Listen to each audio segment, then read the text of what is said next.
میرے تاج الشریعت کا فیضان جاری ہے، میرے تاج نہیں ہے بلکہ 16 سال کی عمر شریف ہے۔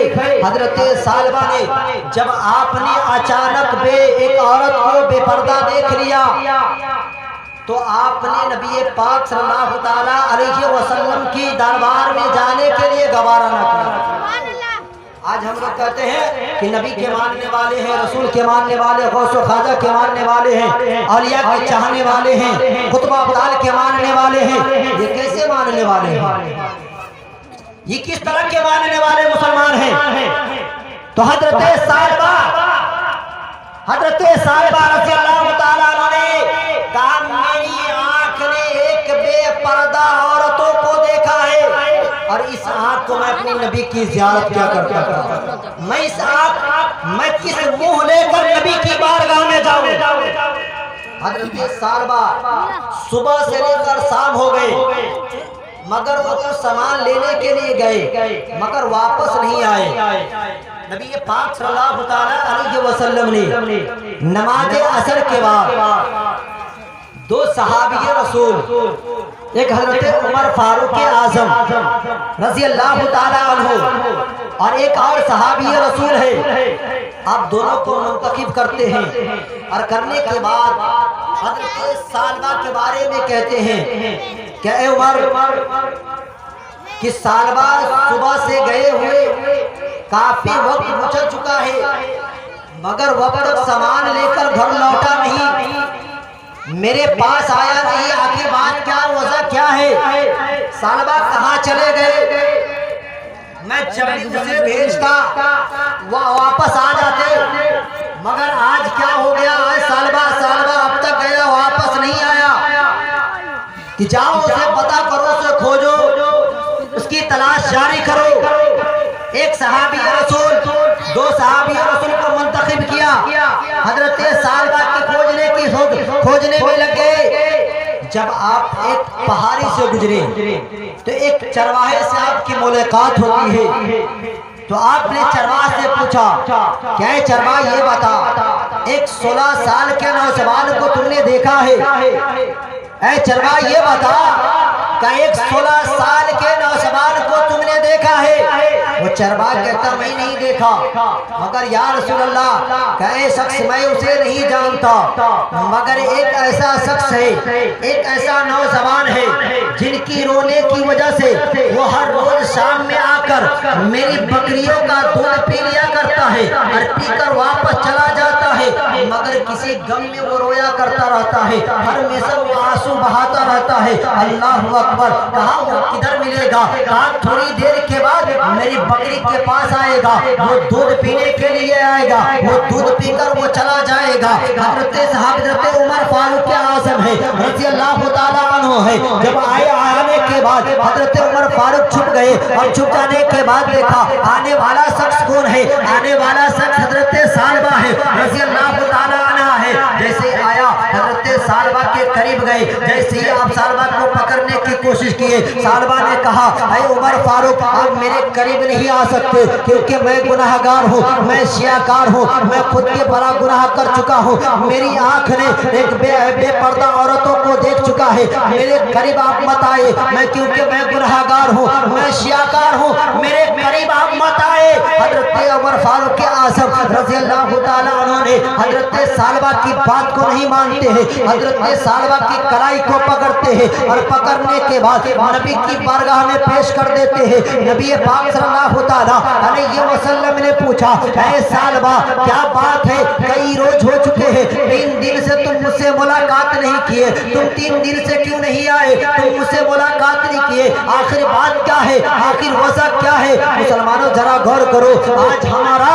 نہ جانے بھر دن میں کتنے گناہ کرتے ہیں، کتنی برائیاں کرتے ہیں، کتنی چغل خوری کرتے ہیں، نہ جانے کتنی فحشائی باتیں کرتے ہیں مگر ایک 16 سال کے نوجوان ایک صحابی رسول ہے، انہوں نے کہا یا رسول اللہ آپ میرے قریب بتائے، یا رسول اللہ حضرت ثعلبہ رو بھی رہے ہیں اور نبی سے فرما بھی رہے ہیں اور رضا بھی کر رہے ہیں، یا رسول اللہ میرے قریب آپ بتائے میں گناہگار ہو چکا ہوں، میں منافق ہو چکا ہوں، میں منافق ہو چکا ہوں اور منافق کے آگے میں آپ سامنے سکتے. نبی فرماتے ہیں اے صحابہ بات کیا ہے, وجہ کیا ہے, پریشانی کیا ہے, مجھے تو بتاؤ, مجھے بھی سمجھ میں آنی چاہیے. یا رسول اللہ میں اسے میں منافق ہو چکا ہوں. حضرت صحابہ کی زبان سے ایک ہی جواب آج نکل رہی ہے اور وہ یہی کہہ رہا ہے یا رسول اللہ میں منافق ہو چکا ہوں, میں گناہگار ہو چکا ہوں, میرے قریب آپ مت آئے. مگر نبی پاک صلی اللہ تعالیٰ علیہ وسلم نے حضرت ثعلبہ کے کلائی کو پکڑتے ہیں اور پکڑنے کے بعد حضرت ثعلبہ کو اپنے زانغ مبارک پر سلاتے ہیں. حضرت ثعلبہ رو بھی رہے ہیں اور کہہ بھی رہے ہیں یا رسول اللہ مجھ سے گناہ ہو چکا ہے, مجھ سے خطا ہو چکی ہے. اللہ اکبر. نبی فرماتے ہیں ارے بتاؤ تو صحیح کیا بات ہے, کیا وجہ ہے, رو رہے کیوں, کس چیز کی پریشانی تمہیں رلا رہی ہے. اللہ اکبر. نبی سے فرماتے یا رسول اللہ میں نے ایک بے پردہ عورتوں کو دیکھ لیا ہے. کہا کیا رسول اللہ کہ میں نے ایک بے پردہ عورتوں کو دیکھ لیا ہے اور میں نے یہ نہ سوچا کہ جب میں ایک بے پردہ عورتوں کو دیکھ لیا اور دیکھنے کے بعد میں اپنے چہرے کو نبی کے پاس کیسے دکھاؤں, میں اپنے نبی کے پاس اپنے زبان کو کس زبان لے کر جاؤں, میں اپنے آنکھوں کو نبی کے سامنے کس آنکھ کے لے کر جاؤں. مگر آج ہمارا آپ کہتے ہیں کہ نبی کے ماننے والے ہیں, نبی کے چاہنے والے ہیں, اس کے رسول پر جان قربان کرنے والے ہیں. مگر صحابی رسول حضرت ثعلبہ جب نبی پاک صلی اللہ تعالیٰ علیہ وسلم کے جانگی مبارک پر اب سر رکھے تو حضرت ثعلبہ سے نبی فرماتے کہ اے ثعلبہ تمہاری خطاؤں کو اللہ نے معاف کر دیا. کیا ہے ثعلبہ تم نے جان بوجھ کر یہ کام نہیں کیا. جبریل نے پیغام لے کر آیا اور کہا اے ثعلبہ آپ کہہ دیجئے کہ اللہ نے حضرت ثعلبہ کی خطا کو معاف کر دیا. جیسے ہی تو نبی نے جیسے ہی اسے کہا تو نبی پاک صلی اللہ تعالیٰ علیہ وسلم کے جانغ مبارک یعنی آپ کے جانغ مبارک پر حضرت ثعلبہ کی روح قبض ہو گئی.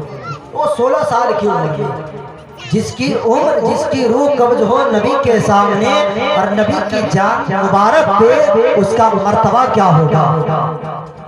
کہا سب سے اعلیٰ مولا ہمارا نبی, سب سے اعلیٰ مولا ہمارا نبی, دونوں عالم کا دولا ہمارا نبی, اور سب چمک والے شیشوں میں چمکا کیے, اندھے شیشوں میں چمکا ہمارا نبی, اور خلق سے اولیاء, اولیاء سے رسول, اور رسولوں سے اعلیٰ ہمارا نبی. آخری بات بتا کر میں اپنے گفتگو کو ختم کرنا چاہتا ہوں. درود پاک پر اللہم صلی علی سیدنا سفینا مولانا محمد بارک وسلم, صلاۃ و سلام علیک یا رسول اللہ صلی اللہ تعالیٰ علیہ وسلم. آخری بات یہ ہے کہ آج ہمارا رشتہ تیار کرتے ہیں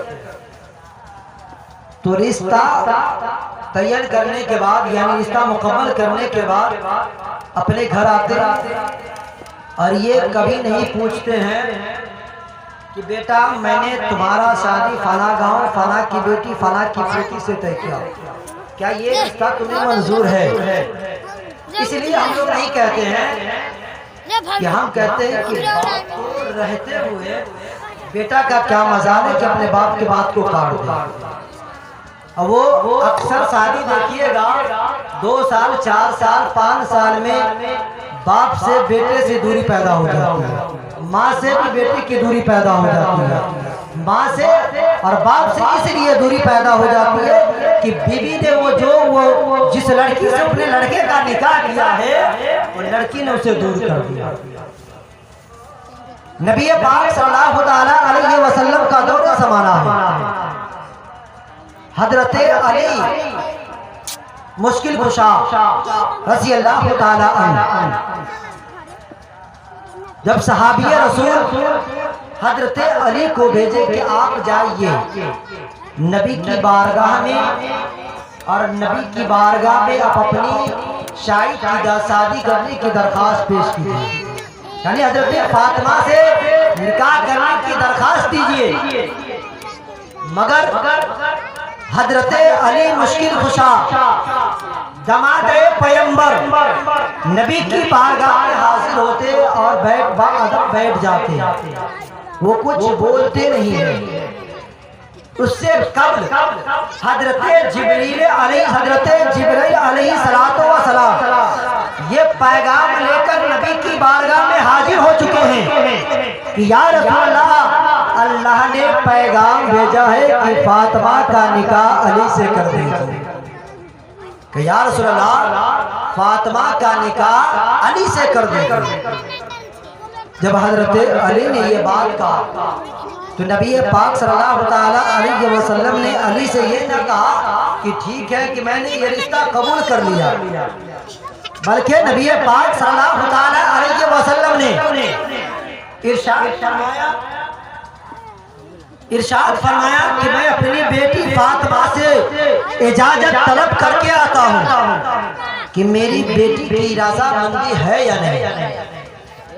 ایک نبی کی بیٹی وہ انکار کر ہی نہیں سکتا، مگر حضرت نبی پاک صلی اللہ تعالیٰ علیہ وسلم نے کہا کہ میں اپنی بیٹی فاطمہ سے یہ رشتہ پوچھ کے آتا ہوں، کیا یہ رشتہ علی کو، حضرت فاطمہ کو منظور ہے؟ نبی پاک صلی اللہ تعالیٰ علیہ وسلم حضرت فاطمہ یعنی اپنے گھر اپنے گھر گئے، اور گھر جانے کے بعد آپ نے دستک دیا، اندر سے آواز آئی، کون؟ نبی پاک صلی اللہ تعالیٰ علیہ وسلم نے آواز دیتی، بیٹی فاطمہ جلدی آؤ، تم سے کچھ بات کرنی ہے، تم سے کچھ پوچھنا ہے۔ نبی پاک صلی اللہ تعالیٰ علیہ وسلم کی بارگاہ میں نبی کی بیٹی فاطمہ عریضہ کرتی ہے، یا رسول اللہ میں گوندھ رہی ہوں آٹا، اور آٹا کو گوندھ رہی ہوں، تھوڑی دیر کے بعد میں آ رہی ہوں۔ نبی فرماتے ہیں بیٹی جلدی آؤ، اس میں تاخیر کرنے کی کوئی ضرورت نہیں ہے، اس میں وقت کو ضائع کرنے کے لیے کوئی ضرورت نہیں ہے، بیٹی روٹی بعد میں بنا لینا، کھانا بعد میں بنا لینا، پہلے میری بات کو سن لو۔ حضرت فاطمہ کے ہاتھ میں آٹا گوندھے ہوئے ہیں، اور گوندھے ہوئے ہاتھ کو لے کر نبی کی بارگاہ میں حاضر ہوتی ہے اور عریضہ کرتی، ابا حضور آخر بات کیا ہے، آخر وجہ کیا ہے، جلدی بلانے کی مطلب کیا ہے؟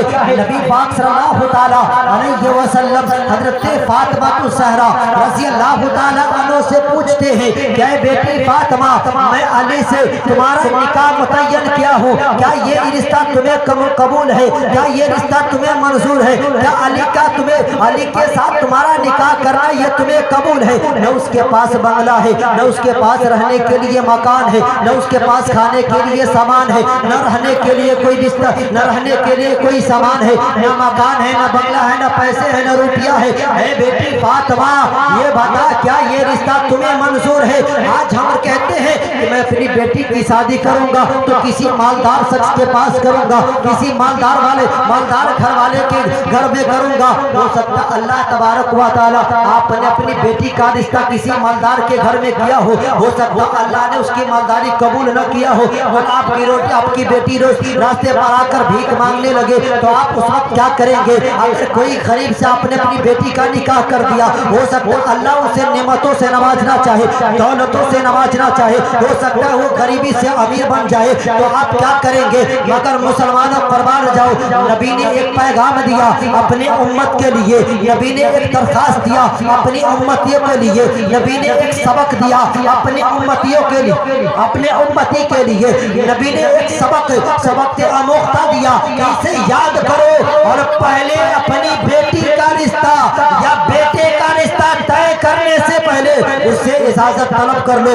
کیونکہ میں نے اپنی بیٹی فاطمہ کا نکاح جب علی کے ساتھ کیا تو علی سے پہلے اپنی بیٹی نکاح کرنے سے پہلے میں نے فاطمہ سے پوچھا تھا بیٹی یہ رشتہ تمہیں منظور ہے، بیٹی کیا یہ رشتہ تمہیں قبول ہے؟ میری بیٹی نے ہاں کہا تو میں نے علی کے ساتھ نکاح کر دیا، اسے سارے سامان بھی دیا، ہر چیز دیے، مگر نبی نے یہ نہ کہا کہ تم اپنی بیٹی اپنی اولاد سے بغیر اجازت لیے تم نکاح کر دو، کیونکہ اجازت لینا یہ میرے نبی کی سنت ہے، اور سنت کو ادا کر لینا فاطمہ زہرا کی سنت ہے۔